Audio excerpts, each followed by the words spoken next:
What's up, y'all? Red Solo cup full of soy milk. It is a webcam tradition. My other tradition for NASCAR rag chew is my deep voice. Yeah, it's my deep voice I always do for NASCAR rag chew. It's my new tradition at least. So we raced at Daytona 500 last Monday night into Tuesday. Almost Tuesday for Central Time. And, well, let me just say this. The hype for the Daytona 500 was just, it was up there. I mean, you had all sorts of, Tony Stewart was the defending champion, Cup champion. Danica Patrick was going to get a first start. Just everything that's happened, you expected something big. And then when Sunday came around, it was like a buzzkill,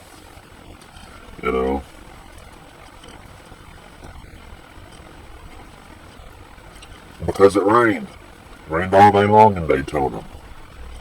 So they put it off until the next day at noon. And then they said, well, we can't race at noon, so let's race at 6. So they started racing at 6, prime time on Fox, Dallas area. It's Fox 4. That's where we watched it. And we're thinking, okay, well, the ratings going to be up because it's prime time. We're going to get all these new fans. And the race was going really good, and Jimmy Johnson wrecked on the first lap, and that's really good. I say that's really good because it's nothing but karma. Because, first of all, they cheated building that car. They cheated. And then, remember last last fall, checking us peeking into the window, telling Jimmy, if you win, you wreck the back of this car. You wreck it. And, so I find it quite fitting that they wrecked on the first lap. That's good. And, and if they get a penalty for their C-post being, was it too big or something, too small or something? It's illegal. If they get penalty, they're minus.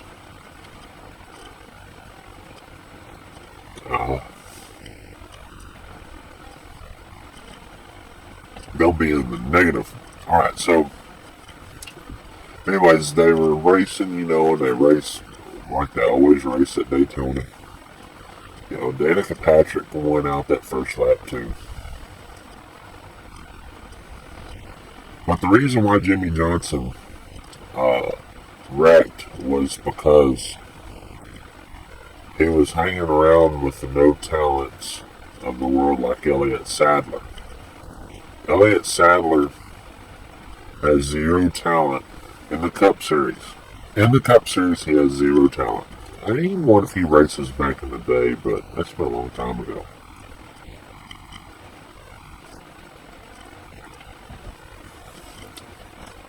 Zero talent in the Cup Series. But that's where Jimmy Johnson was, so he got what he got. They took out a couple of other cars, and Danica Patrick was one. Alright, so fast forward closer to the end of the race. I'm sure everyone's heard about it and talking about it. It's getting good. We're in the last 50 laps, and man, we're this is where it's starting to get good. Get the edge of your seat there. Then there was a caution. And I can't remember what the caution was for. But all of a sudden, there was a fire. I've never seen anything like that before. And what it was is Juan Pablo Montoya or John Paul Montana, or Juan Pedro, was, I guess he lost control of his car on caution lap and crashed into a jet dryer on the track. These jet dryers carry jet fuel, and it exploded. Luckily, no one was hurt after all that. I mean, golly, no one was seriously hurt. They took the guy who drove the jet dryer in, but I think he's okay. Just shook up, more than anything else. So that was just odd. And let me say this, is that the Daytona crew really did a fantastic job. It only took them an hour and a half to clean all that up.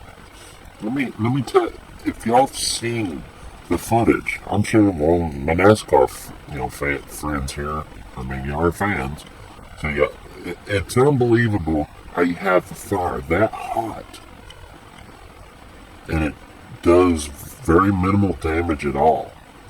Well, I could race at least 40 more laps on there. And I'm sure there's a little damage to it, but nothing that affected the race. And, I think it's pretty incredible how well they took care of that track and cleaned it off and made sure that there wasn't, anything.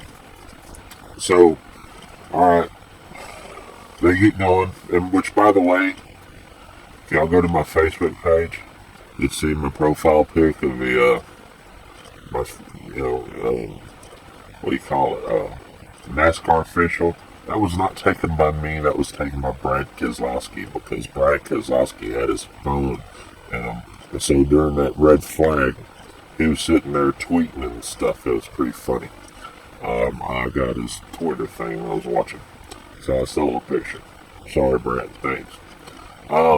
So, anyways, my guy wrecked out because of someone else.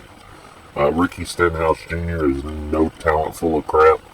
And go back to the Nationwide Series where, you and Sadler can go pretend like y'all race. I mean, even though the Cups guys go in there and whip y'all's tail in the Nationwide Series, just because of a stipulation, they can't get points for those.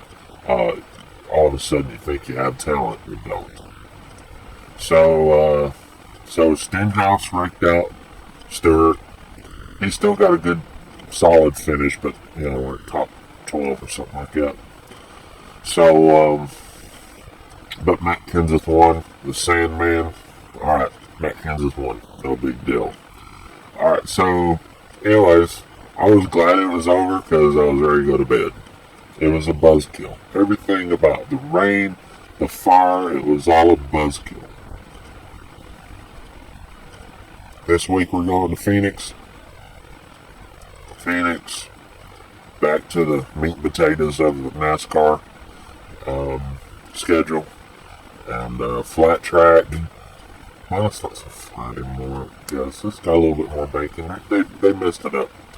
But it's still a track for guys like Tony Stewart, and Carl Edwards, and Denny Hamlin, and Kevin Harvick to do well. So it's going to be a good race in Phoenix. Here we go. It's NASCAR season. But congratulations to the Sandman, Matt Kenseth. And let's go get him, Tony. Let's get 2 in a row. 73.